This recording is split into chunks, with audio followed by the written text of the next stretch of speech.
Ladies and gentlemen, boys and girls, everyone in between and all over the world, welcome. It is 1 o'clock here in beautiful Amsterdam, but whatever time zone you find yourself, whatever continent, you are in the right place at the right time for one of the most exciting things happening in the world right now. The United States taking on Clapham in the open final of Windmill. I'm Lorcan Murray. I'm joined by the wonderful Stefan Rapazzo as we have a look at the bracket that brought these two teams here. Stefan, talk us through it. Yeah, take a look at this bracket. USA have been seamless throughout the tournament. They got through their quarter. 15-6 win over Austria was the second time they played them. They got through again. Canada in the semifinal had a second game against them, a tight game as well, whereby on the other side, Clapham, they went through Groot and then Moon and really beat up Moon in the second battle after they drew, but came through flying. So Clapham heated up, are heating up as this tournament goes on. Having a look now at the Christian Boxley, the DC truck stop standout for the U.S. Been getting it done all throughout the club season, now representing the country. This is their first big hit out, and you see Box has not lost a step, putting on the stars and stripes now, still delivering. He is a number to watch for USA. And then on the opposite side, a man who's going to be doing big things for Clapham, that number 15, Conrad Wilson, the younger of the Wilson brothers, but an absolute leader for the London-based Bullfrogs. So it'll be very interesting to see. We have seen a lot of brilliant plays, both sides of the disc, whenever you need him to get there, whenever you need him to get it somewhere else. That's the kind of stuff you can expect. Some of our fans watching from across the pond, maybe not as familiar, but he'll be certainly trying to make himself familiar with these Americans in the final. The two teams have met already, though, Stefan. Yeah, they met way back in the third round. Clapham really came out firing in that game. They took half from the U.S. They were up 8-7. U.S. did their thing and kind of Claphamed them, if for those familiar. I'm going to need you to explain what Claphaming Yeah, those is. familiar to the European Ultimate scene, of course, it's these strong teams with the great mental strength that can weather the storm, stay in something, and in the second half just ramp it up, bring the defensive pressure, and find ways to stay calm, cool, and collected, and win these battles deep in the contest. So that's what the USA did. This will probably be one of the first times on European soil where we're going to see a grandstand in favor for Clapham. They're finally an underdog in a big final. And I have a feeling that this crowd is going to be cheering for the Bullfrogs as they try and take down the machine, the stars and stripes here, the team that wins at the highest level every time of asking, Lorcan. It is the last true superpower in the Ultimate World, the USA, and they're coming up against a European institution in Clapham. You gotta say, there's an interesting dynamic to the first time Clapham will ever be cheered in a lot of their playing careers, as we see the crowd, perhaps some mixed emotions, smiling for the camera. Are they ready to root for the Bullfrogs? We will soon find out. The weather is coming at us right now. It's very Dutch. It has been on and off all weekend. This seems to be like a slightly off moment to kick this game off. The sky's opening up, the rain coming down. Luckily, the better part of that grandstand is all covered up. But these players, let's see if the weather will have an impact on this. And if it does that favor the Londoners, renowned for their poor weather? We're ready to start here, Lork. And the big pull goes up. Will the conditions favor the Londoners, who born and live in rain? Mead to Hillman, and Hillman to Abrams. Abrams known affectionately as Mum. He's certainly sunned an awful lot of the European scene over the years. Mead back to McHale. McHale, who had a bit of a run out on the American side of things last season, making it all the way to a final. Back to Mead. Mead looking for McHale. Under oodles of pressure. They're going back and forth. Mead runs that down into a power position, but nicely and quickly snuffed out, so no follow-up. And there's that man himself, Justin Ford. A name writ large in Ultimate around the world, but especially on the UK scene. Big grab by Mikhail to save possession, putting in that extra effort. As you can see just how hard Clapham have to work to get free. Every spare inch is fought for. Mikhail back in the middle, wants to continue the swing. Ford makes the move for him. Big empty space ahead, and it's a big man coming to fill it in. A little bit of contact. It's Merriman marking Wilson, so very exciting. Merriman, huge defensive player in the US scene. Indeed, getting it done for truck stop for the Breeze in the UFA, but Clapham so far continuing to find ways to make completions. So Wilson, find ways to make completions is certainly what it feels like, and there it was always getting a little bit risky. So much pressure from so many different areas. Miser locking up Mikhail, just staying on that shoulder the whole way. Such small windows. Yeah, that small stoppage in momentum, and then a turn on the first ask. Immediately turning around and getting it right in the middle of the pitch. And this is nice, quick play. On the sideline, forcing it back into the middle, and Edmonds just with the give go. And the US come at you so quickly.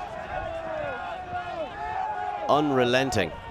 And you've got to imagine all the questions are how much chemistry will they have when they come into it, and it is a thing of beauty. Big time slam, big time score. Congratulations, Troy Holland. Yeah, USA open up the game with a break here. Holland putting it on the board. And, you know, I talked to both coaches before the game. Clapham said that they thought they had surprised USA earlier. We'll have another look at this score here, of course, as it comes in. But they thought they had surprised them. USA didn't think that they were going to be able to run as well as they did. So Clapham came out running hard, working hard, trying to get something going. They're going to need to be as sharp as possible to start this game, because we know once this USA scoring machine gets rolling, it is going to be very tough to put a stick in the spokes there once those wheels are turning. The conventional wisdom that was being shared about when we heard, good gravy, the USA train is coming over here to Europe, was, well, what if you can get them early when they don't know each other too well? And I was talking to the USA coach before the game, Ben Van Hoevelen, and he was talking, these players are such a high caliber, they're naturally going to be able to play well with each other. You can see the connections that already exist between some of the club teams as well, especially on the offensive side, which we do imagine Clapham will force USA to throw out at some point in this game. It's only 1 point so far. A little bit of an unfortunate drop from Conor McHale, but mostly down to the pressure. So the USA, it seems like a fallacy that they are going to be shaky, that they're not going to link up well with each other. So we see Meade on the near sideline, collects it high. Abrams working very hard and losing yards just to save possession. And there's another bobble, slips out of the hands, unfortunate. And Clapham give up a short field, which is exactly what you don't need to do, Kearns. Straight into the middle, and it's oodles of space again. Young's known as Durs, back to Kearns, big grab on the sideline, just toes it in. And able to get the dump back into the middle. Hanas and back across to Warner. They're so quick. Every move they make is such a legitimate threat. How do you deal with that? Gusho Hanas. Kearns comes right behind him, and there's a pop, and he's on the break side. Hammer over the top, and it skims through the hands. Ooh. And wow, the mistake does come there. As you said, you kind of expect this thing to be automatic. The U.S. gets the disc, they're stutter stepping, they're chop and go. Every player out here is a 5-tool player. They've got the throws, they've got the cuts. And when you see a mistake like that, going for the hammer in the back of the end zone there after they were working, well, a bit of a surprise, but a surprise. Clapham are very happy. Magnus Wilson in particular, after having a flubber, now able to have another chance at it. So Meade taking that second chance. You don't get many bites at the big apple. Let's see if they can sink their teeth into it this time. Abrams, they're stuck on that sideline. It's so incredible how you can be reduced to these kind of shots. Contested and always dropping. Great heads-up awareness by Gusho Hanas to get the block. Yeah, Gusho Hanas always in position there. The Huck a little bit ill-advised, but for position perhaps. Clapham trying to get it out of their own end. Again, for Clapham, playing from behind, a bit of foreign territory for him. Let's see how they respond. Well, we can talk about it. As it progresses, Kearns in his own end zone and having just about all of the weather gods mad at him. Near sideline, not looking to force anything. They're happy to just take their time. They'll find the gaps. Says no to a couple big shots. Kearns gets the break right inside instead. And Yannick to Kearns, big hawk, arcing round. Absolutely nowhere there, and oh my good word. Gucho, Hanas, great bid, but it shows you the conditions are not favorable, shall we say. The fans in the stands that are covered probably still happy, but it's an army of umbrellas being unleashed on the near sideline. Yeah, that's exactly it. Here's another look at that throw. The throw just not enough. I mean, it was there. That catch probably should have been made. These conditions do have a lot. That's the standard we hold the Americans to. Yes, he should have got that full extension layout. Well, we hold Clapham to a high standard as well, and let's see if they can prove it on the world stage. Abrams rips one. It's floating, turning to the far sideline. Battle for position and an uncontested foul. Yep, so Wilson's going to get to hold on to that. Good battle there, Goff and Conrad Wilson. Oh, that's just so much fun. It's good battles all across the pitch, really. Of course. So East right ahead of Wilson. And the quick switch, really nice heads-up play. Youngs comes in to put on the force. And Wilson trying to find someone available. And that, if my eyes don't deceive me, might be Briggs, who is on the GB mixed team. It is. But is showing up for the final. Briggs and Ogden have both switched over after the after GB mixed has been eliminated. Now they won't be playing on finals day today. It was brought up in the captain's meeting. U.S. coaching staff all, yep, no problem. We came here to play the best you've got. Exactly. You want to take some Mooncatcher players too? Why not? I don't know if they went that far, but more than happy to let the whole Clapham roster be there. Wilson to Meade. That is the elder Wilson. Magnus. McHale is trying to get free in a phone booth, and all he's getting is a dial tone. Abrams, big hammer over the top. He took the shot earlier, and there's... Oh, who's dropping? Is that down, up? I thought it was up. That is very, very close. I think he got just enough of his hand under it. Felt like it had a little bit of slip out of hand there by Abrams, too. Here's another look. I still believe up. I feel like up. That is Josh East. The whole time he's so free. I don't know how he got so free. I guess they don't expect the throw to come. Oh, that one's less convincing. It is. The slower it is, there is a little bobble on that catch. I thought his hand was always underneath, but that is very speculative and nothing totally convincing about the shot even. It was that close. That's how we like things in Europe, speculative, And like stock futures. Turnover has been the accepted outcome on the field. Well, we also like things very spirited, as the spirits themselves seem to be taking out a few things on us. That wind. The frame by frame, I mean, it touches the flat It of the back touches. of the Do you disc. have control? Touches. Did he have control? Exactly as you said. How can we be sure in these situations? As immediately, look how quickly the USA just come right back at you. That's got to be so difficult. Meade with the big bid in on Gusho Hannes. Uncontested foul. Understandable. So, you know, for his first time at Windmill, that is a veteran move by Gusho Hannes, wearing the rain gear under the jersey. He saw something coming that the rest of them might not have believed. Yannick. Childhood friends, grew up playing sport together, now representing their country together. That's got to feel amazing. And there's the pat. Milked for all it was worth. Nicely done by Yannick. Quick throw down the line, Kearns, and Yannick goes again and gets again, but he's just outside the confusing double lines on the front of the end zone. Notwithstanding. Looking for pops instead. A searing inside flick break. Just excellence in throwing, and then Yannick jogs casually back to get it back off Goff. The disc skills, incredible. The patience, impeccable. And quite frankly, the reputation, indelible.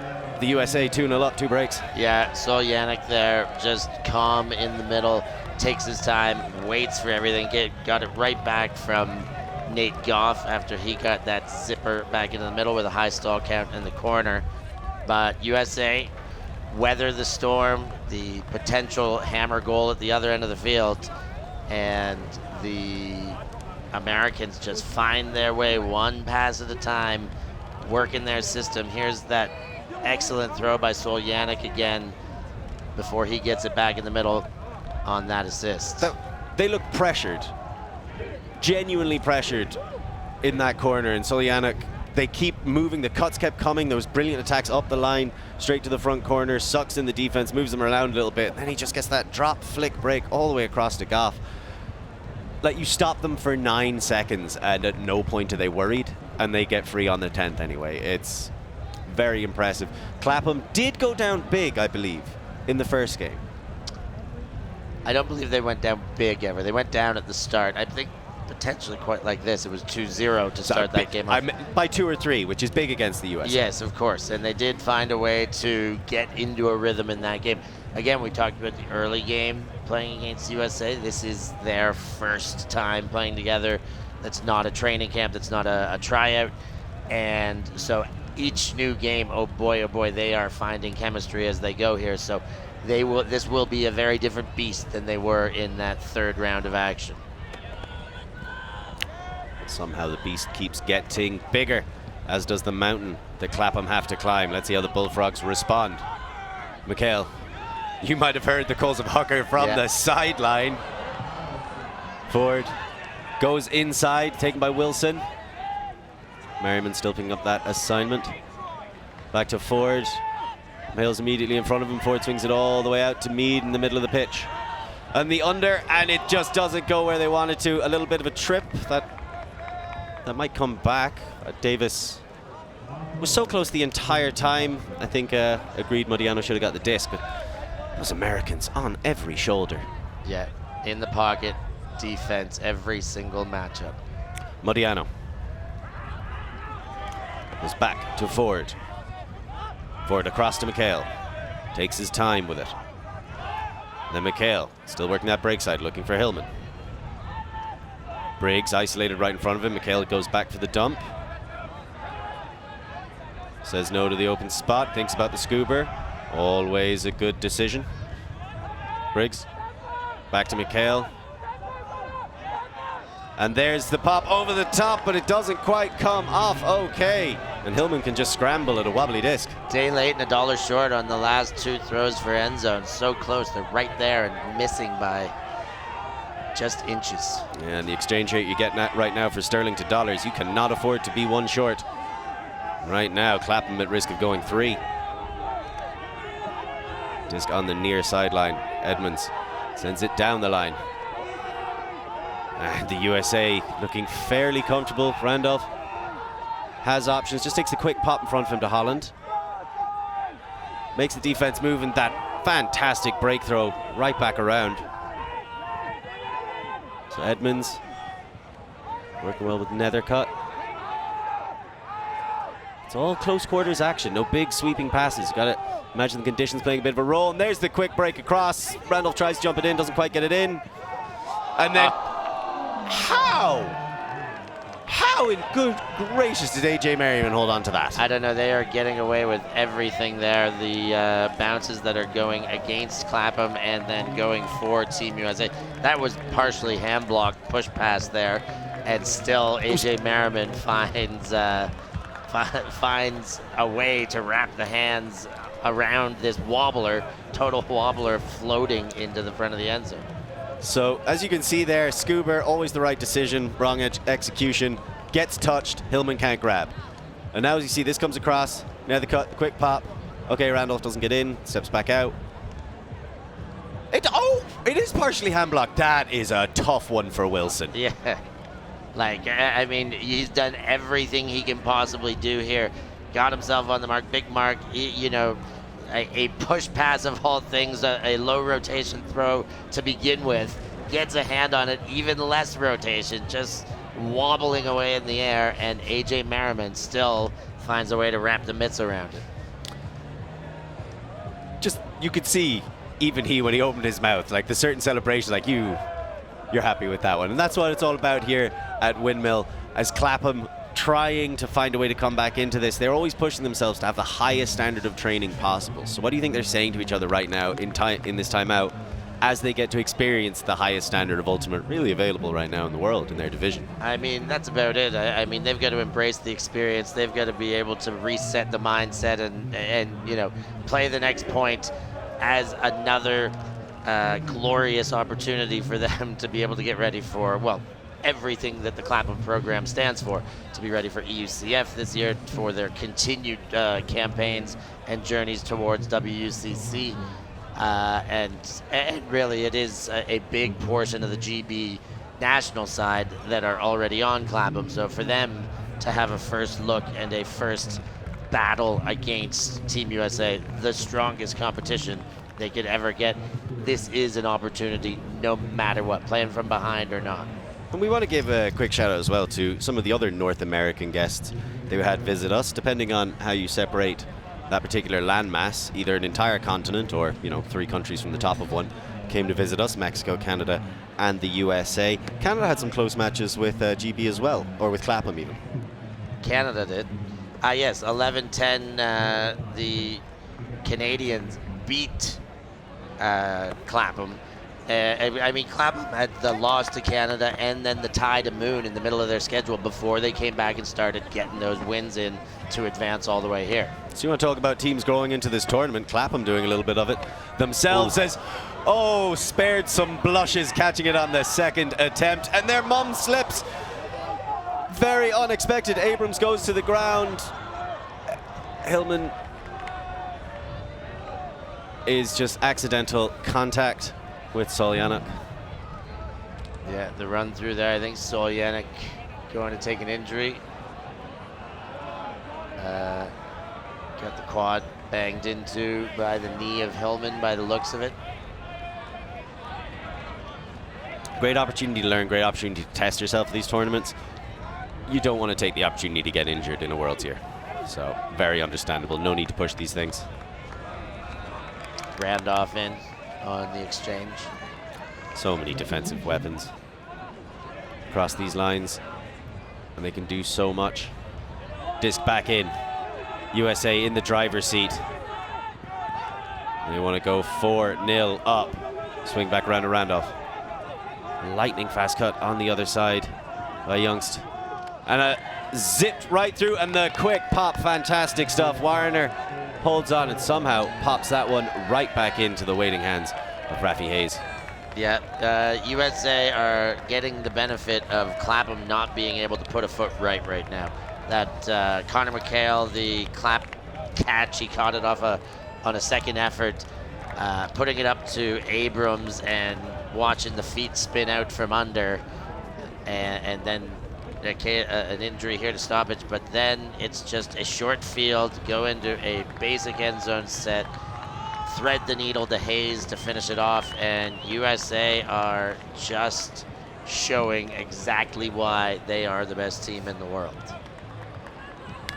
So there's 2 different setups, you were telling me, Steph, to the USA defense. They've kind of got 2 lines with 2 slightly different philosophies. Could you break those down for us? Yeah, that's right. They have a 3-line set in total, with their O-line being 9 right now, but they said they're playing with between 8 or 9, and that there's some change in that during the game. Their 2 D-lines, they have different personnel, but also different mentality and philosophy, whether they're running their fastball, which is lockdown, speed, defense, you know, let's run it down, get our assignments honest, or just mano-y-mano, body to body. Yeah, I got 1, you got 2, all the way to 7, and let's do our jobs. Then, of course, they've got the curveball, and exactly as it sounds with the baseball analogies, but give them something different. Let's be able to surround, let's be able to switch, let's be able to have a little bit of flash poaching, and they throw their wrinkles in. So that's how they call it, basically, as far as their fundamentals of defense go. And let's see if you back at home can try and identify which ones they're running, because they've been on D for a little while. Because we're going to be seeing a lot of the D lines, it looks like. Nice carve around to Modiano, and he rips one. It's low, too low. And that is a very nice jump and block by Randolph. Edmonds gets it into the middle.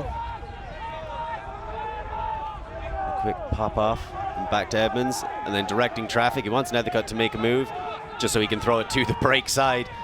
Something about the American disc skills, they can just break you at will. Edmonds thinks about a scuba. Don't think about it, just do it, Edmonds. Or go for the sensible swing dump pass across to Randolph. Maybe you throw the scuba, Randolph. Give in to the temptation. Nope. Just going to keep playing that two-man game with Edmonds. As you can see, Clapham trying to adjust and trying to go with some switching. Funk and Hillman doing some good switching there, but there's the break straight through, and Merriman picks up another point for himself. Yeah, great isolation in front of the end zone. A three-player weave there between Nethercutt, Edmonds, and Randolph. Really just kept the pace, made space for each other. At the very end, when they needed it, Merriman comes out of the stack, the deep stack in the back of the end zone, comes out, gives a cut on offering. Good timing, good anticipation, but the three players that drove this just made it look all too easy as we have another look at them go to work.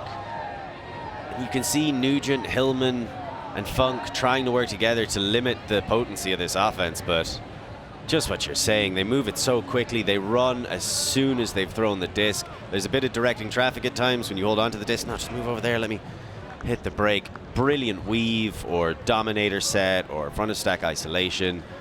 Different names for it all across the communities, but that basic fundamental play, something that a lot of teams drill and definitely should.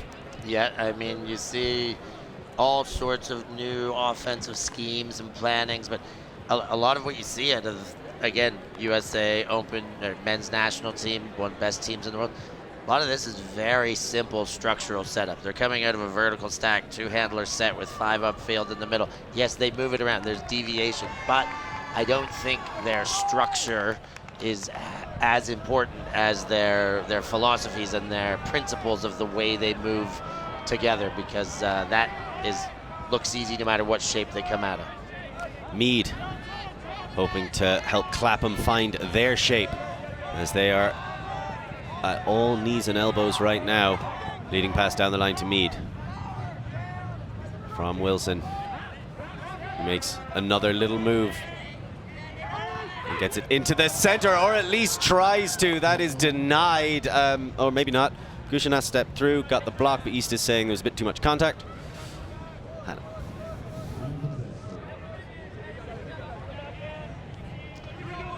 So East will retain possession. Pops it back to Wilson immediately.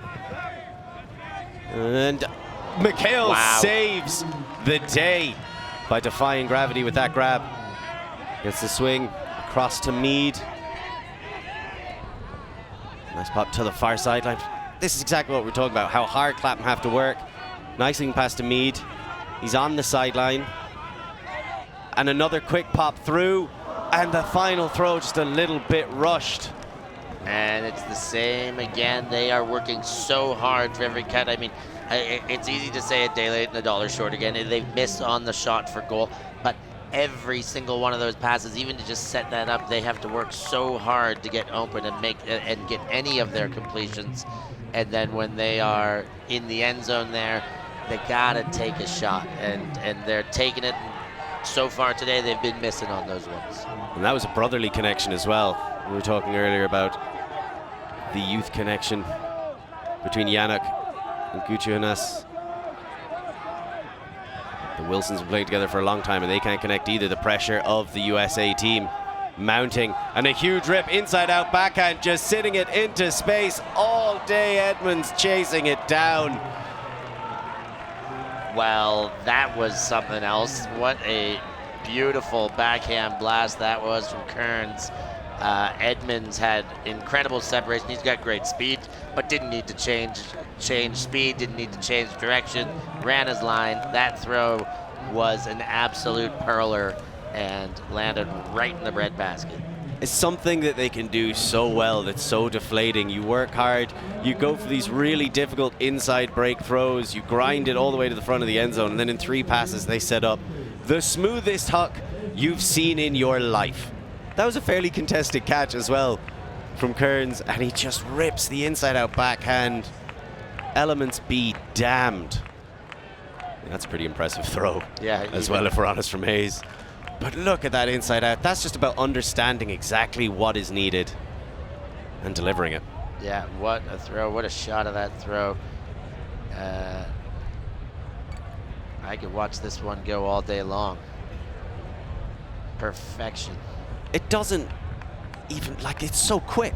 It's not like he held it for a little while and thought about it, catches it and just has that green light go. Thomas Edmonds chases it down for the catch as the US 6-0 up, and Clapham trying to find a timeout to see if they can get anything going in this game. That's who's up next. They'll be thinking about what they can do to get things going. The French national mixed club, they'll be in the mixed final against the Tokai super team, of course. So we're just going to have a quick look back. This might be a little bit cathartic for some of our European fans, as Clapham being shown for the mere mortals they are, and things just not quite working out. Overthrows, underfoot slips, and overall just in some trouble against USA. Just can't put a foot right here. They're, you know, the opposition is doing it to them, of course, but even with that super strong opposition, they are unable to find anything.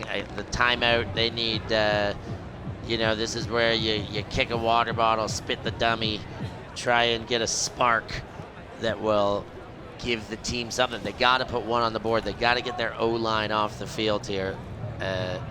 So you see AJ Merriman with the disc in hand. He scored 2 points already. They have not been able to get that O-line off the field, and the Americans ratcheting up the pressure.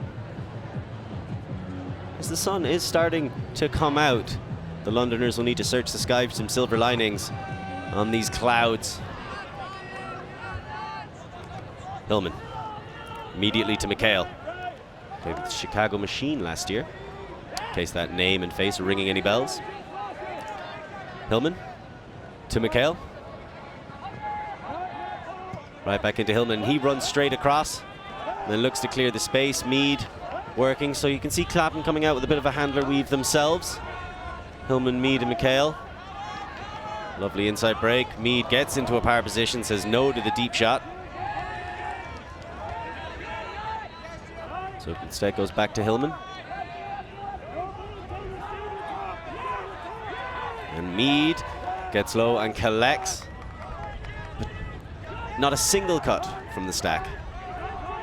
Although Ford did seem to make his way back to involve in this weave. McHale with a textbook 7 cut to get free up the line. Doesn't like the continuation of Hillman. So then he has Ford. But they are playing, well, I was about to say they're playing within that far sideline by about 5 meters the whole way down, but now back into the middle, bit more space. Mead leads McHale. The short inside break. McHale right outside the end zone, finds Wilson. Wilson doesn't like that pop. Instead, the swing. McHale to Wilson. Just tries to dislodge the American defense a little bit with some fakes, then goes back to McHale. McHale to Briggs. Front of stack cut. 2 people right in front of him, gets it to Hillman. Clapham, desperate, they've wanted this point for a long time. Being patient, holding on, not forcing anything. But the USA just keep pushing them back. We are half an hour into this game and Clapham haven't scored. They do not want to get to the 32-minute mark without a point on the board. Briggs says no to Ford. Forced to float it around, and he's rescued by Wilson. That was not who he thought would be there. And there's the pop back into Briggs, the quick fire reaction, and delighted. Hey, there it is. Briggs gets the goal. What a goal line stand by the USA. I thought it was going to be another case of bend but don't break, but Clapham do find the way to break through there. That throw to before the assist was a bit speculative. Conrad Wilson came in and filled that space, thankfully, for all the Bullfrogs fans out there. But Clapham hold their mettle, keep their calm there, continue to recycle. That is the only way they're going to be able to find a way in. They've done it there. Have they unlocked the code now? Let's have another look And this is the one, the bailout there, as Wilson came streaking back. And that set right back up to Josh Briggs, coming over from GB Mix, back where he belongs with the Bullfrogs. And Clapham get on to the board. First goal of the day for them. I think a lot of hearts went into a lot of English mouths when that throw came up from Briggs to the break side. Just kind of floated in the opposite direction of Conor McHale. But the chant starting to raise on the sideline. They're yelling for Frogs. And in what is perhaps a first for Windmill, the crowd is agreeing. The crowd is agreeing with Clapham. I would have to say a likely first, Lorcan. I don't think I've heard a Frog chant from a whole crowd by a European crowd.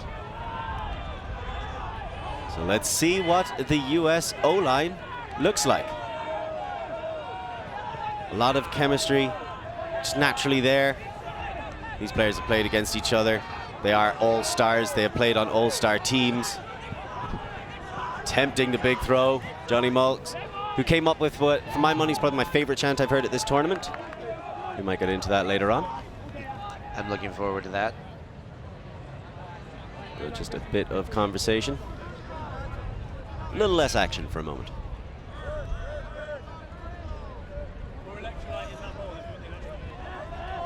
Mulks. Nice little switch. And not really forcing a huge amount. Nice throw around to Hecht. Looking for the open space. Going to the dump. You get a couple looks. There's so much talent. I mean, there's no need to force anything. Hecht gets it from McDonald. Turns down a throw to Mulks. And there's the slip. No foul called. So there's a chance for a break. Clapham send it immediately. I thought Boxley was going to say something, but instead it's Felix Martin catching it for a score in the end zone, and 2 in a row for the Bullfrogs. I don't think there's much to be said for that. Boxley went down, lost his footing, same way Mum did earlier. He didn't get an advantage of it. And now Clapham find, not only are they able to eventually hold against the US, but now they've got themselves a break. Here's a little momentum. They're going to get the crowd behind them now. The sun's coming out. It's all happening. Can Clapham find a way to pry open this chink in the armor? Axel Almala, who got gold in the mixed division last year. Playing deep space, of course. Able to take advantage. Recognizes the opportunity. He's got fantastic throws. Tore up the mixed division with deep space last year, and then sending along to Felix Martin. Is this perhaps a strategy we didn't see coming? Get the USA O-line uncomfortable by forcing them to watch several D-line points in a row, so when they do come out, they're not quite ready. Keep them on the shelf, get them rusty. I don't know if that was strategic. If it does, I think they need to work on that strategy. It got a break. But we'll peer into every angle to speculate. It took them half an hour to get their first score. It took them about 5 minutes after that to get the second. 6-2. Clapham mixing things up a little bit. Coming out with something of a zone. Center to McDonald. And a nice skip through. So you know that with the amount of experience they can bring to bear, the Americans are going to take their time, not really get too rushed. Finer goes to an immediate deep shot. Never mind. Perhaps that's the Bravo in him. What a step through by Butt. Charlie Butt making the play, getting between the American, I think it was Yacht on the chase there, as we have another look at the last goal. But the zone by Clapham, another look, giving something different, paying dividends as Nugent comes in. Screaming for cuts. Rag comes across. Doesn't want that first look. Happy to keep playing it in the dump space for now. Maybe not. It was starting to get a little bit higher. Nugent has it. Thinks about a hook. Doesn't. Leads down the line into a power position. Again, Clapham turn it down. Really great help defense. I think McDonald peeled off to support Kocher. Rag, and it bounces off his hands. He drops his head momentarily, but the USA not looking to rush things. They're happy to take their time. Yeah, these ones hurt the momentum. You build it up. It's so difficult to build. The unforced errors really hurt even more right after. Yeah, you really can't imagine they're going to get that back. Kocher goes back to McDonald. Kocher. Kocher, of course, played all over the world. McDonald. It's great videos, a lot to learn, teach the community. Now, right now, giving out a lesson in respect. Chris Kocher and McDonald, just the two of them working. And then a scooper over the top. It's always the right decision. McDonald, that cut to set up the assist throw, he broke Tyg Bogan-Carey's coverage apart. I feel like he broke Bogan-Carey on that one. You see him by the time he gets to the front of the end zone, he was just breathing heavily. 2 meters in 1 second he had generated in a 2-meter box. There was an incredible cut to blast it home. And love the scuba over the top after a few backhand fakes. But there's the throw. Looking indeed where Butt gets through, and that's Nathan Ragg just unhappy with himself to have that unforced error. Here, let's so see this if is we the can cut see you were this talking cut. about? Yeah, this is it. Boom, gone. See you later. Backhand, backhand. Let's go over top. That was a thing of beauty to Finer. We might see that cut again. It's from the another speed angle. of the turn. Boom, there it is. So I was told when I was coming up, hips don't lie. They're certainly deceptive in McDonald's case. He's able to send in the whole opposite direction and then whip back around, attack right in front. It's relentless. As you can see Clapham getting their O-line back out there. I gotta say that was a very successful stand for the Clapham D-line. They got plenty to be proud of. Hillman with Mead. USA trying out a different look, trying to gum things up. Going across to Briggs, Briggs to Mead. Mead straight down the line. Faking the scuba, you should take it on. Just like that, it's a great way to find Abrams in the middle. And then the almost lackadaisical throw to Briggs, blown coverage. And Briggs with his second point, coming over from the mix side. Clapham back on the board, Briggs celebrating.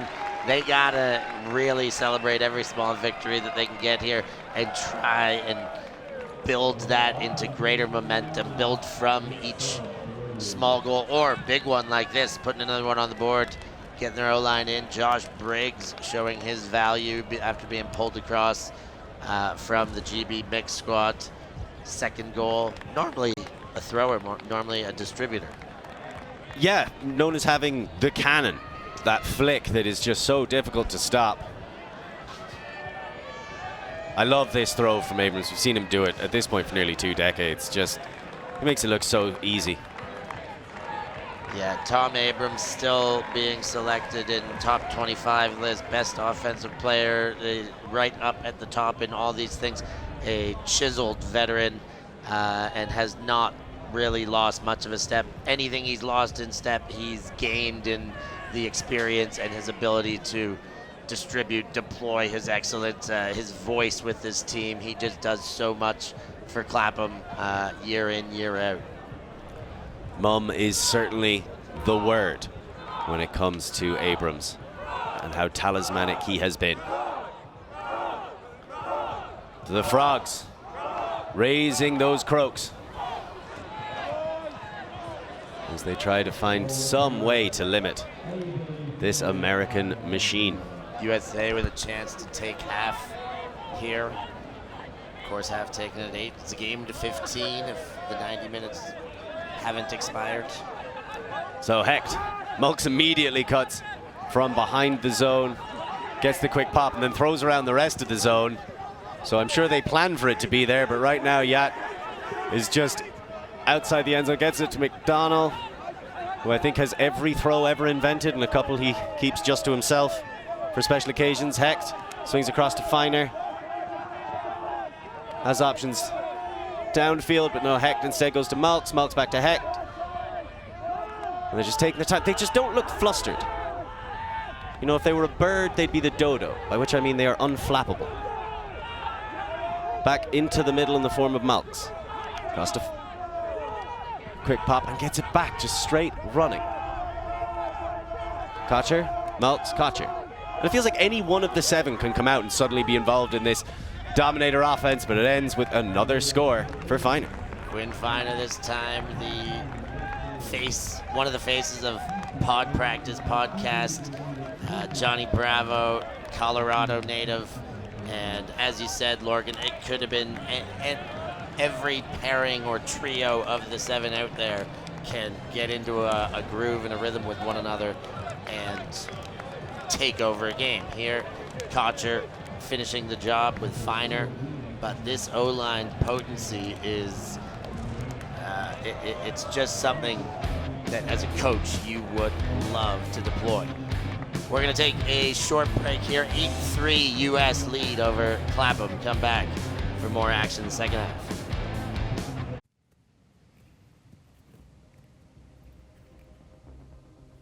To me, ultimate is confidence. Confidence that my focus, my hard work will pay off. I push.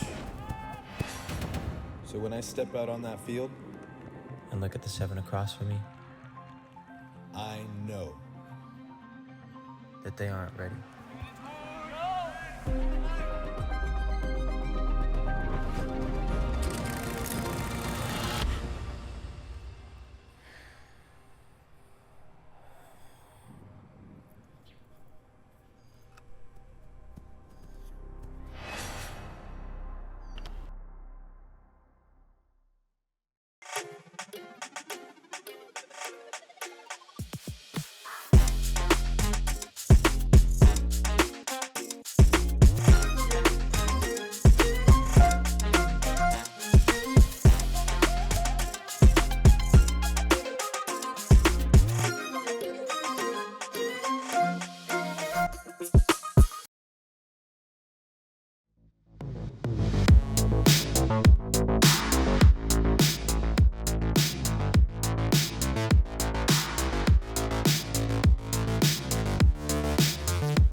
Responsible business is now sort of an essential facet of the future economy.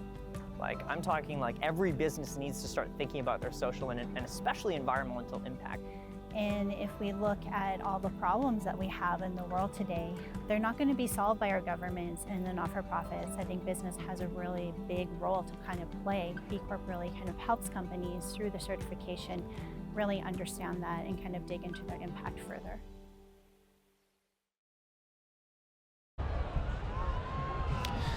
Welcome back, everybody. The first half is in the books, and, well, Clapham look like they've got one foot out the door. 8-3 down against the United States, but starting to remember who they were towards the end of the first half, Steph. Yeah, they got themselves a little bit back on the right page there. They went down big, 6 goals against before they managed to crack onto the score sheet, but since then, they've put in another couple. They broke once against the U.S. They found a second hold late in the first half. And they're, as you said, starting to show, yes, we remember, we are Clapham. We are a heck of an ultimate club, and we still can make our systems work against the best defense in the world. I remember some of these moments from earlier in the game, and it just felt like the USA punishes you so immediately and so relentlessly. We gushed over that backhand for a very long time. Wilson having to save in, and there's the difference. The amount of effort Clapham had to put in to score. You're just seeing the last of what was about 3 minutes of dumb swinging outside the end zone. Yeah, here's the handoff push pass nearly blocked there. AJ Merriman. Also a case of Clapham not being able to put a foot right. You see these errors bouncing off the chest again, and USA just getting absolutely everything falling in their favor. As with that scuba from Excel Ultimate to Pod Practice Podcast, McDonald to Feiner. As we have a quick look, only 2 holds apiece. So if you didn't know the score, you could be thinking, oh, right, nice, it's a close game. But of course, the breaks to the break chances, the US currently with a 2/3 conversion rate. So ever so slightly above Clapham, but it's just the way the D-line came out and ground them down opening up. Yeah, a better conversion rate, and also when you're winning the break, chances 9-2, and you've got a better percentage. That is the tale being told right there. USA just putting on the defensive pressure, leaving their defense out there. And we speculated maybe keeping their O-line on the shelf might have them looking rusty. I don't know about that. Look, we had to try and find something. The sun is starting to come out, and Clapham will follow suit shortly, ready to bring a newfound fire. I imagine they're going to be very annoyed with themselves. Everything about their culture is trying to create opportunities like this, so when they do find themselves in these situations, they are ready for them. You know that they're going to be looking to the European season. You know a lot of those players you've mentioned, Josh Briggs going over on the mixed team. Of course, GB has an open team as well, so they'll be looking for what they can get done in Australia later in the year. There's a fairly sizable contingent of GB players who play for Clapham, so how much can you learn from them? The crowd playing a big role in this match, cheering on the Frogs, raising their voices. We say perhaps not a position they're too familiar with, Steph, but one they seem to be enjoying. Yeah, they don't mind having the crowd behind them right now, helping with the Frog chant. Again, something they can probably never get going. You talk about Clapham Ultimate, and for those of you watching in the US, if you don't have a keen eye, this is a team that from 2012 through now has won 8 of the last 10 European championships. They had won 20 UK crowns consecutively until last year. That streak did a lot of get people in broken. Manchester. Until last year. Until last year. Chevron knocked them off. But even in last year, that was kind of a catastrophic year. They lost this long streak of national championships. They didn't perform too well in all the lead-up tournaments. Elite Invite, they really got pushed around by Mooncatchers. They didn't make it to the final in Windmill last year. But they still, when push came to shove at the end of the year, EUCF final, who was it on top again? Clapham stuck it to the Mooncatchers, won the big one. They know how to get that done. This, of course, the biggest battle they're ever going to be able to face. And we'll see what those years of excellence can do in a second half against, well, this super team of their own right. As we see what years of mediocrity can bear fruit in the hacky-sacking community. Clapham have that championship caliber, and they are ready to come back into this throughout the season, because even as you're talking about their stumbles last year, they still won the European Championships. And one of those biggest stumbles, I think a lot of people would agree, was the national team, which is mostly Clapham, playing on the GB side, losing the final to Belgium in what was kind of a turgid game. It wasn't... They got beat up. They got beat up, but like everybody got beat up. The weather was pretty tough. It was a lot of stop-starting, a few injuries, a few delays, so it never really got to get into that high-flying, flowing style that we expect from the Belgians. But they came right back, and they... Dominate might be too strong of a word, but they convincingly won the European Championship final. And kind of dismissed the Mooncatchers in the semi-final yesterday evening. Dismissed big time. 11-4 after a 7-7 battle earlier in this tournament. Moon and Clapham have both been pushing the likes of US. They had both had tight games with them. Both played Canada super tight. And then this little rivalry now. I mean, last year a lot of people talk almost like a changing of the guard. Moon's here. It's their continent now. They are the kings of the hill. Well, no, they've won some big ones. That one you referenced from Limerick, on the national stage, huge. That was a monumental win for Belgium. But at the end of the season, it's still, we mentioned it again, Clapham are still able to do it there. They were maybe gone, but not out at many of the stages last season leading up to that finale where they got the job done in Poland. Gone, but not out is exactly how I would describe them in this game. They're not going to win the game, but that doesn't mean they can't win the next point. That's right. And that's going to be their mentality. They are going to come out here strong. Yeah, I mean, they're putting the USA O-line back on the field. Great opportunity to see what your D-line can do. Maybe we see another wrinkle from Clapham. Something different would be nice. They haven't had a chance to dictate the game with much defense at all. Get out there, maybe show another zone, maybe have some, some surroundings from big switching. I want to see some confusion to start this half and find a way to get a D. I really like that. You keep an extra D-look in your back pocket so that you can throw them off when the opportunity arises. Hecht and Melks in the backfield. McDonald comes to join them. It's just Melks and Hecht throwing it back and forth against this zone as the cutters slowly work out where they want to be for the gaps and throw through them. McDonald's back there with Melks. Oxy's just standing next to Rag, occupying the middle of that zone space, allowing the handlers to push on the edges, and there's the huge shot over. He was like a coiled cobra. Boxley's a scoring machine. He's so well known. He was standing there looking absolutely harmless until he was deadly. And there's the pass back. Hecht winds up with it. Melks, Hecht.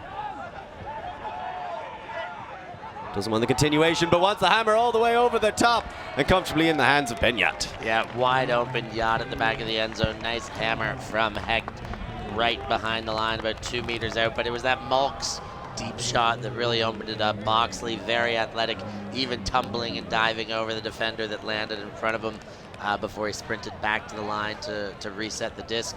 But USA, okay, I liked Clapham coming out with the zone. Melks and McDonald were really good playing a two-player game to move it around, to move it apart and get the space in their own end. And then this expansive shot as Boxley leaps over Rag to break the defense, to really compromise the defense, put them into their end zone set, and you see how open Yacht gets at the back.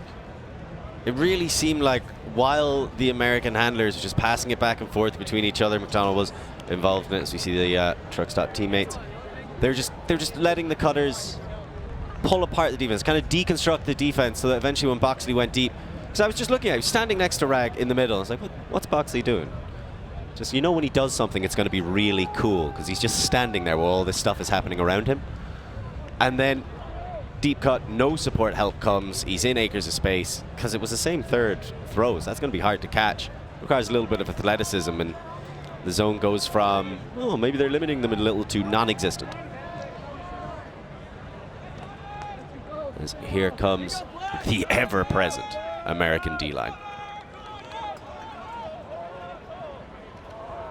Just in bounds. Sensational stuff. McHale working with Abrams. So they're still in their own end zone. They're just trying to isolate. That is some stellar defense.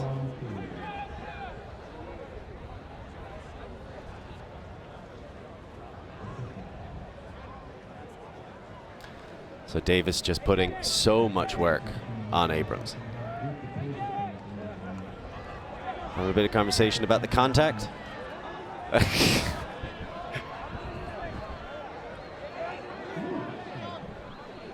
I just want to give a quick shout out to Thomas Edmonds in the background with his contest dance. So if everybody's, he's still rocking. Giving it to us again. All the fans at home, clip that, make that into a GIF. I wouldn't mind being able to send that to people on WhatsApp. So it stays with McHale. Abrams stays in the dump space. The quick move against Davis. McHale continues. Power position for Meade. He's not known for launching them. Instead goes under to Wilson. The inside break from Wilson. Those long arms. Those low releases. Ford back to Wilson. Ford cuts across. Doesn't get on the return. Wilson again with the inside break. Fantastically done to McHale. Wilson is taking it on, leading this offense, forcing those throws. And then the hammer over the top. Plenty of white jerseys, and it goes to Meade in the end. Great spot there. There was a poach in the middle of the field there that you saw the second American defender peel off, come into the front lane there for some extra help. As Clapham was continuing to play behind the disc, trying to dump and reset and recycle, the help D came to ramp up the pressure, and a great sighting to see the opening at the back of the end zone, identify the poach, and make him pay for it. Here's Wilson again as we take a second look. There's Edmonds was the poach player. And there you see Meade wide open because of it. Really great recognition. Wilson took that point on himself. The two scooping inside backhand breaks. He's been getting a lot of trouble from Merriman so far in this game, but starting to match up a lot more effectively with him.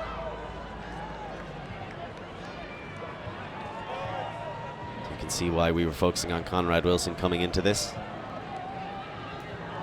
Stellar player. He's had a lot of big highlights over the year. I remember that European final they lost against Ranelagh. Some of the Conrad Wilson versus Sam Murphy highlights of the two of them laying out on lines next to each other. Great battle to watch. Head to Malks, and that's a nice pull, keeping them in the end zone. Malks from McDonald. Back to McDonald. Fakes a giant hammer. Gotta take a couple of those on. Just trying to expand the defensive set in front of him. Maybe pull some holes. Malks. Well, you look now, the three in the end zone for the USA. You got Boxley, Malks, and McDonald, the truck stop contingent of this O-line. There's a bit of a pony contingent with Yacht and Kocher out there, and then throw in Hecht and Feiner to round things out. But a lot of connections going on within this USA team as they try and build whole team chemistry. They are starting with some existing cores. Natural place to start from. You'd be a fool not to use it.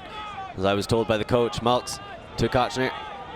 Still, it's got to be a little peculiar, you know. You spend all season targeting these guys, studying them, playing against them, then you come together. I imagine it's an awful lot of fun as well. Heck, back to Malks.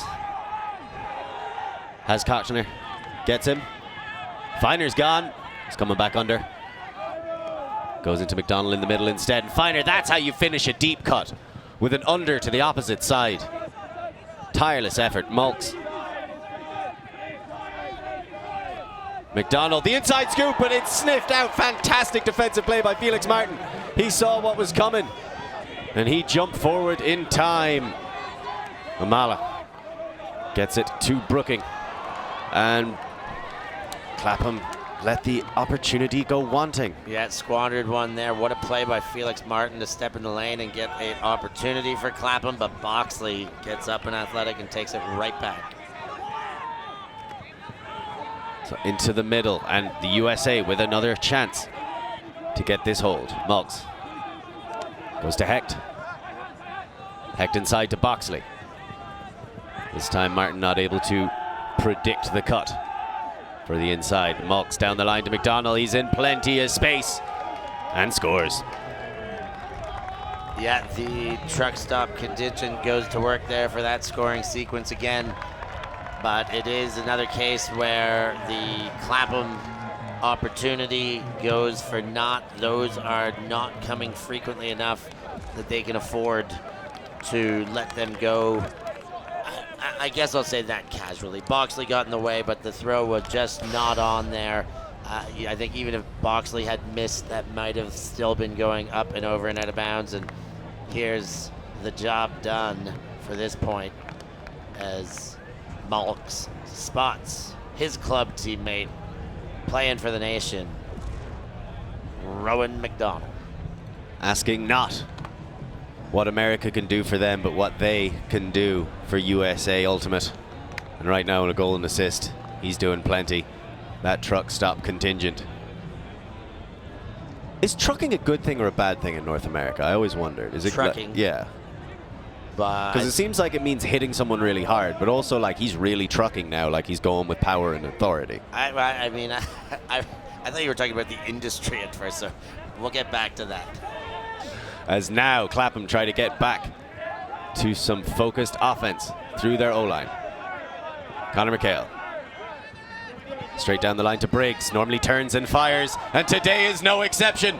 Shooting for Meade in the end zone, and the hop, skip, score. Yeah, the best forehand in Europe is something that was certainly renowned or globally agreed upon by most in Europe for Josh Briggs. Maybe in the last year or two, he's not been as dominant as, well, yes, from 2018, 2022, he was really that forehand unstoppable. I think there are other weapons on Clapham where he doesn't use it as frequently anymore, but when he pulls it out, that thing is an absolute laser. You can see he knew exactly what he wanted. And Cameron Warner moved to irrelevancy by the throw. You can see Mead even knew what was coming. He immediately takes off as he sees Briggs going under. And I like that celebration, the casual chuck away. And the sun no longer with us as the crowd gets their treats and the rain falls from the skies once again. Sun's gone, socks on. Sun is gone, get them on. But yeah, a little bit of reshuffling from the fans, but the game churns on. Yeah, it stops it. Maltz picks it up, sends it to Hecht. Hecht back to Maltz. And the two of them have formed. It's like a ketchup and mustard partnership right now, going together, and that is one tasty American burger. We need Hecht. to relish. I'm relishing it. Nice leading pass. It's going to take a big grab, and that's exactly what it gets. I mean, it always is. There's athletes all over this pitch. Dylan back into Maltz. Cockner. Maltz gives it right back to him. Kocher, and then shoots for the front corner, and Ben Yacht matadoring Nathan Ragg. Ole. Another beautiful O-line performance for the USA. The ketchup and mustard working in the backfield. Kocher and Yacht, a little pony connection for the score in the front end of the field here. And USA continue to find form. They're staying sharp. They are looking good for this prep tournament for a World's year. I think the world is definitely on notice of what to expect. That was an incredible catch from Dylan. And when that similar throw goes up on the Clapham side of things, it's a flying form of Boxley coming in to get a D. As here, Ragg going as hard as he can, but that's one demon that's getting exercised right now.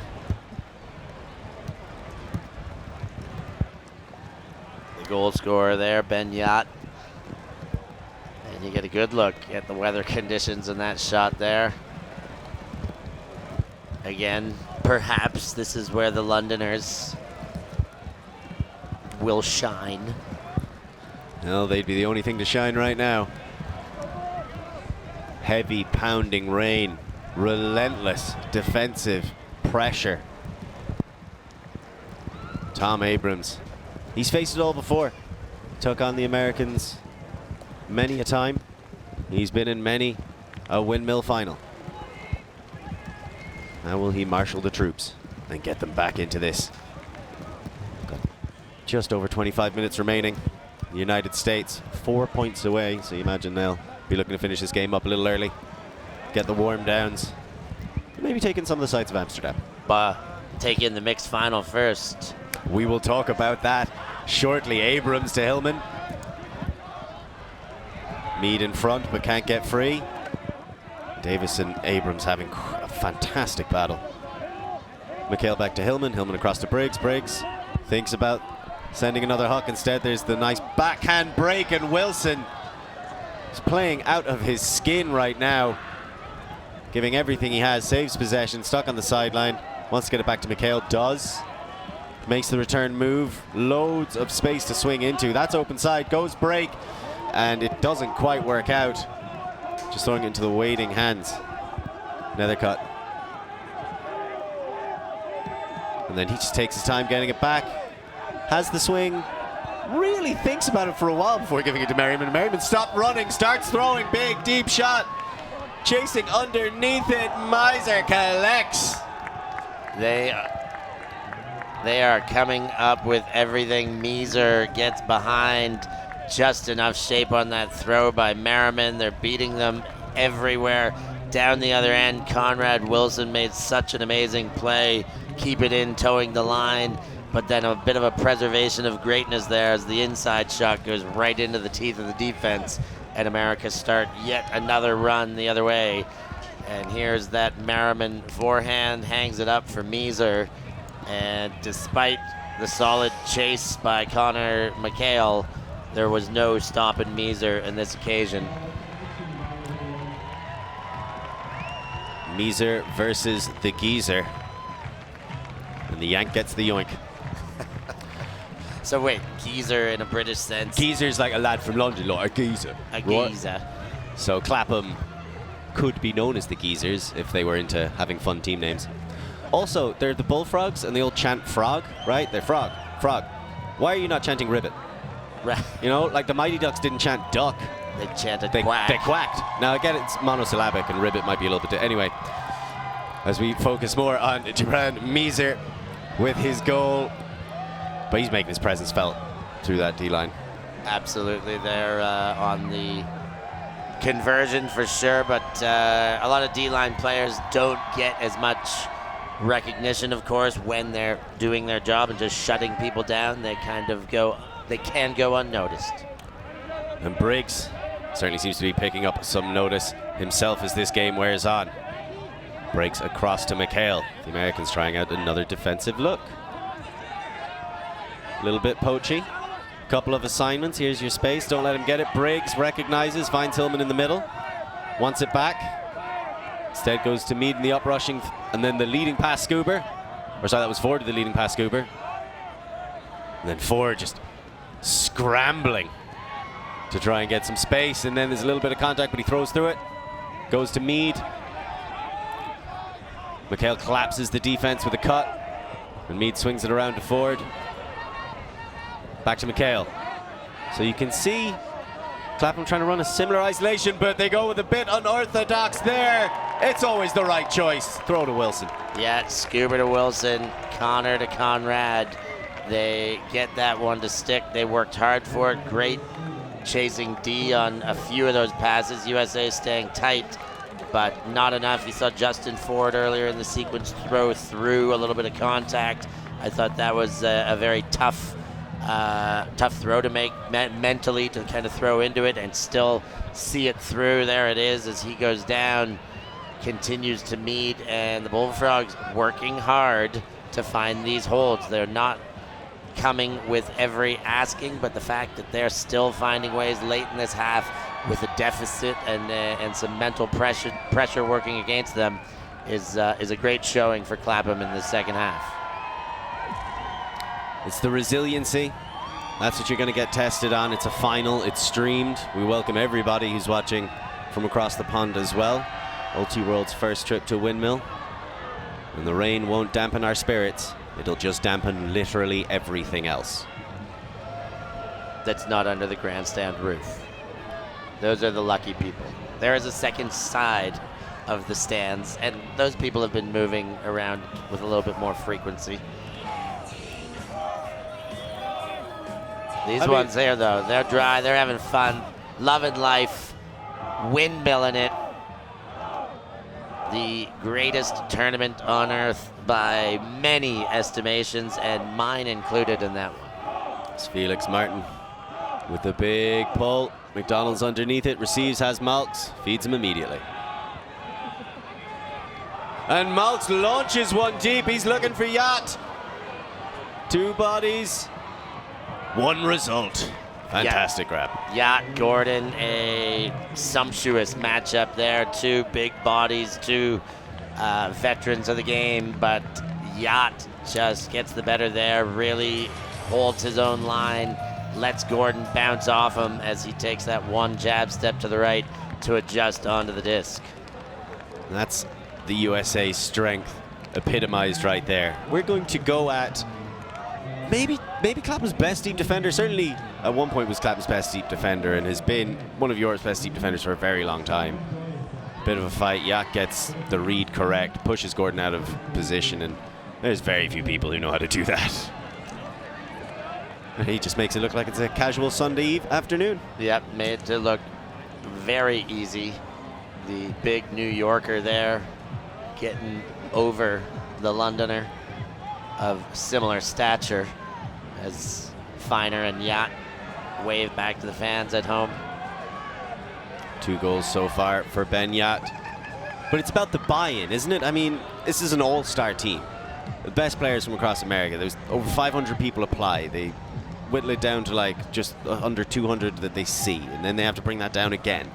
And you're trying to make this fantastic team with all these incredible players and then live up to the legacy that America has around the world. You need buy-in, and there's just been that, from what we've heard, across the team. And they certainly seem like they're having a lot of fun. Briggs, For sure. down the line to Ford. Nice little inside break back to Briggs, and he floats it to Hillman. Hillman with a big break all the way around Nethercutt's outstretched hand, and there's the finish, and it just bounces off the hands of Abrams. All Swedish, no finish there. Abrams can't get it done. The slide in, it was there for the taking. A play required to make. He had to go horizontal, and that's one Abrams knows he wants back. I don't think he anticipated the disc getting that close to his ribs, and that's why he initially started the layout and was like, oh, and you have to make that reaction as you're falling down. It's very difficult to do.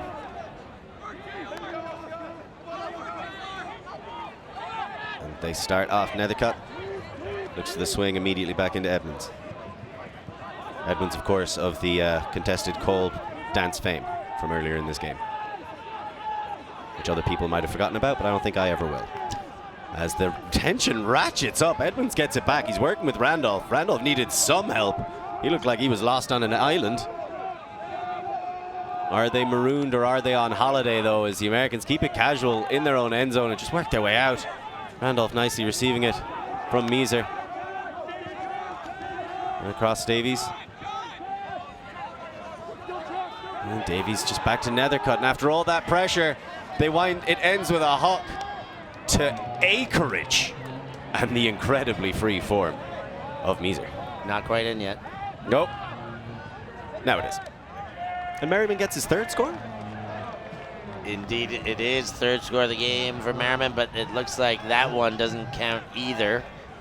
There is a call on the field, and that's back between Hillman and Antoine Davis. All said, he said this USA team here to have fun. That said, it is a team building tournament for them on and off the field, and they were having fun last night. I'll tell you that. They enjoy being here in Amsterdam. They enjoyed being out and amongst it in the big top known as Iggy. And I think they'd enjoy us keeping our descriptions of it pretty vague. That's where I end. Measer taps. He's back in. You can see Ford peels off to try and cover Merriman. Has Davis. Oh, and there's a big jump in for the score by Thomas Edmonds. Will this one stand? Looks like it. That's the official celebration now. Edmonds takes that one in the guts as he long jumps in. 2 foot bound there. And again, USA bring it back in on the line. Measer there, and the chisel cut from Edmonds, the Canadian on this squad. And here's one more look at it. Measer there, as you see, the foot not quite in. And there is the chisel long jump cut to Edmonds. Really well timed. How often do you see people just blatantly catch it and then jump? Tough to assess the frequency of how much I see that, but not that often, Morgan, not that often. I would describe it as numerous. I would say it's like 85% of the time. Like, dude, you clearly caught that and then jumped. But absolute elevation. Right. So United States 14, Clapham 6.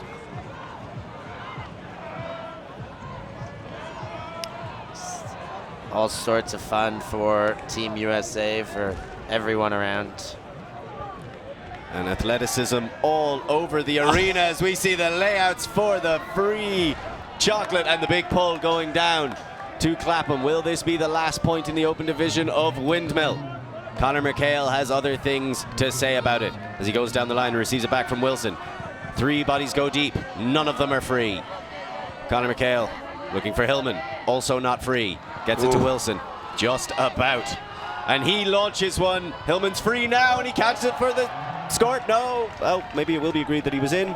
It seems to have been 14-7. I was under the belief that he was in. Nice shot there. Hillman with a great chase. I think Ford was there for a second option had Hillman not been able to get there. And the Bullfrogs make good on that play. I loved the matchup between Conrad Wilson and Nate Goff earlier on. You saw the step in front. And there it is. Gut Johannes trying to sneak a D, but Wilson collected, threw the huck, hit Hillman, and Clapham back on the board. A lot of work to do, but still fighting to the bitter end here. It's what you have to do, because this is what you come to these tournaments for. Clapham constantly pushing themselves. You see Conrad, and he's picking up some difficult defensive assignments being put on him. Still able to come up with the 3 assists, 1 goal, only 1 turnover. I mean, to be involved in over half of Clapham's scores, you can see why he's so valuable to the Bullfrogs. As it is the US stepping out, looking to finish off this tournament and this brief European sojourn for the American institution. The fans are calling. They want more action. Of course, we still have action to bring you in the mixed division following this game, which I will invite Stefan to go into more detail about. Following its conclusion, Maltz has Hecht, hits him. Deep in their own end zone, and they feel perfectly at home. McDonald. Maltz. Boxley. And now there's the switch to a bit more of a honest match defense. Stolkout's getting pretty high, and Rag slips at the worst time. That might be an injury. We hope he is okay. Midsection there. And so he seems to be in all sorts of strife. Not looking well. Hopefully, as you say, he'll be able to get himself up and recover from this as quick as possible.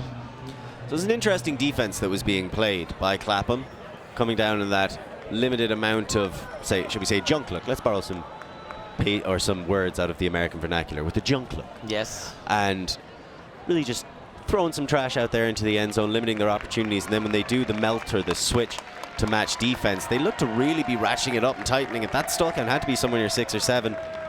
And Rag just slipping. Hopefully he is okay. Yeah, really tight defense in the end zone. Even the one catch that went to McDonald had him sliding down. Not an easy catch to make. Of course, these super players can pull it off and keep it alive, but big credit to the Clapham defense. Staying super tight, staying intense at a stage of the game like this where maybe grand results, whole game results are no longer on the radar. They're still able to ramp it up. Well, we'll see if they've got any last levels of elevation to share with us here in Europe today. Maltz goes back to McDonald. He is stuck on that sideline. Just calling. Gets it to Maltz. Nugent's got to be a little frustrated giving up that gap. But he's stopping the up the line action, and that's the main thing. Nice little switch. Bogencarry and Nugent trying to switch against Maltz and McDonald. That is a difficult assignment. Faking the big deep shot, but coming right back around. So Dylan is there. We saw him get that fantastic grab earlier on and under. Maltz, power position, rips the inside out backhand. Is he looking for Yacht? Is he looking for Boxley? He's gonna get there in the end. I don't know who he was looking for, Yacht or Boxley, but it's Yacht who does collect the game-winning goal off the tip in the right place at the right time. Brooking was amidst it all. Got a hand to it, but that hand not enough. Catch your D's, we'll say it again. And USA take this one convincingly in the end, 15-7, a Windmill final victory over Clapham. They came here to get tested. They came here maybe to get a little bit of world experience as well. You were talking about it. It's not just about the on-the-pitch chemistry you got to build. It's about the off-the-pitch chemistry you got to build. So we really hope that the USA had a fantastic time here at Windmill. It's certainly been an absolute pleasure to get to watch them, and maybe a little bit cathartic to watch them take care of business against Clapham. So we have another look at this big inside backhand ripper from Maltz.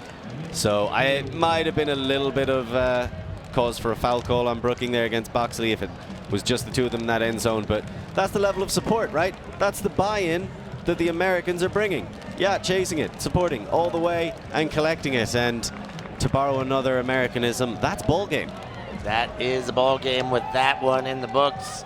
Windmill has only one game remaining. As we take a look at these game stats, the summary there, the break chances is what jumps out first. The 11 chances versus 3 and a great conversion rate, 8 of 11 for the U.S. And the holds, Clapham, when they did score, they did it very efficiently. 6 for 6. 6 of their goals were clean holds. It seemed the rule to be if you give up the disc, they're not giving it back to you. That is exactly the case in point. As this one continues, we're going to look to see if we can get down to field level and get some words from these players. AJ Merriman in the middle with the headset on. Well, thank you so much for joining us. The Americans lining up in a state of team unity. I mean, they are the Estats Unis, the United States, and the United Men. So that's going to be my first question. What's it been like coming together with these players from rival clubs, and how do you build that team unity? Oh, it's a dream come true. It's beautiful to be able to compete against these guys, but it's even more beautiful to come together and get to know them as brothers, as people. So that's what we've been doing this week. Yeah, speaking of brothers and people, coming to Windmill the first time on European soil for the USA national team. Talk about the experience being here specifically at Windmill and getting this chance to gel as a team. Oh, it's fun. I'd say it's fun first and foremost. The people are out here to have a good time. The spirit's high, the competition is high, and you're making friends on the sideline in between games everywhere. Do you have any particular highlights that you think are going to stand to you before you make your way down to the Gold Coast for Worlds later this year? Oh, probably sitting around eating second dinner after we've gone out and mingled a little bit, come back in and regroup with the guys. I'm going to remember those for a whole lot longer than after the Gold Coast. Well, that's the magic of Ultimate, and that's the magic of what you guys have brought to us. Thanks for sharing your American style with us, and we hope you enjoyed a little bit of European flavor while you were here. So thanks for joining us, everybody, on stream as well. We've got one more game to come. It's in the mixed division. It's the reigning European champions, and they're coming up against a relative group of unknowns, Stefan? Group of unknowns, the Tokai super team coming up next as we get our last look at the replays here from the Clapham versus USA game. USA taking that one again, winning the Windmill tournament in the open division. Thank you all for joining us. It's been a slice to bring you this action here at Ultiworld. For Lorcan Murray, I've been Stefan Rapazzo. Thanks so much for joining us. We'll catch you in that mixed final.